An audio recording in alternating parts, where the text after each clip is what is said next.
Karoline Leavitt was kicked out by a liberal manager. Next day, her husband's Rolls-Royce arrived. A routine shopping trip turns into a political battlefield. Drop your city in the comments below. And if you love stories that expose the truth, fight for justice, and keep you entertained, hit that subscribe button and turn on notifications. Now, let's get into today's explosive story. It was supposed to be a simple day.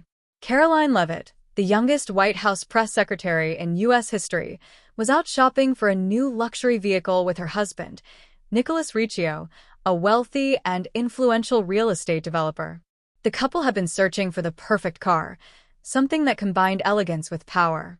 Nicholas, a man who had built his empire from the ground up, believed in rewarding hard work. He had always told Karoline, "If you put in the effort, you should never feel guilty for enjoying success."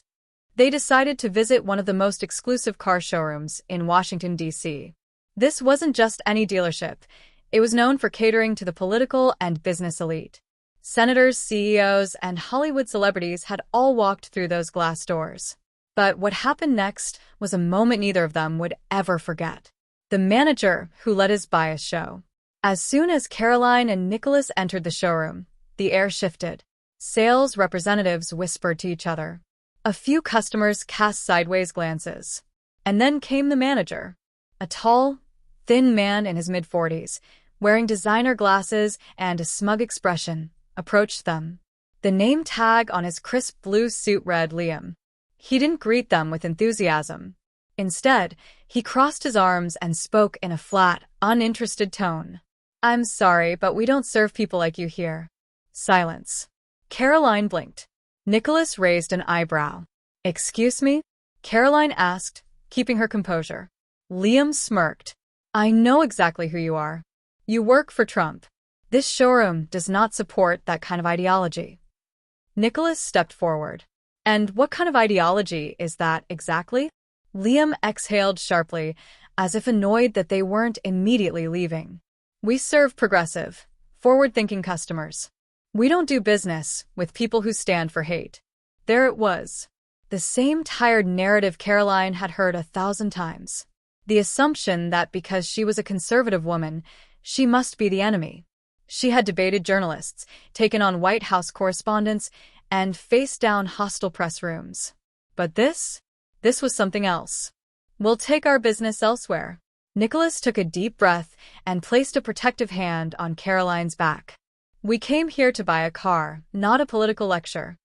Liam shrugged. "Then maybe you should shop somewhere that aligns with your values." At that moment, the entire showroom had its eyes on them. Some people looked embarrassed. Others snickered. But Karoline? She remained calm, poised, and unshaken. She locked eyes with Liam.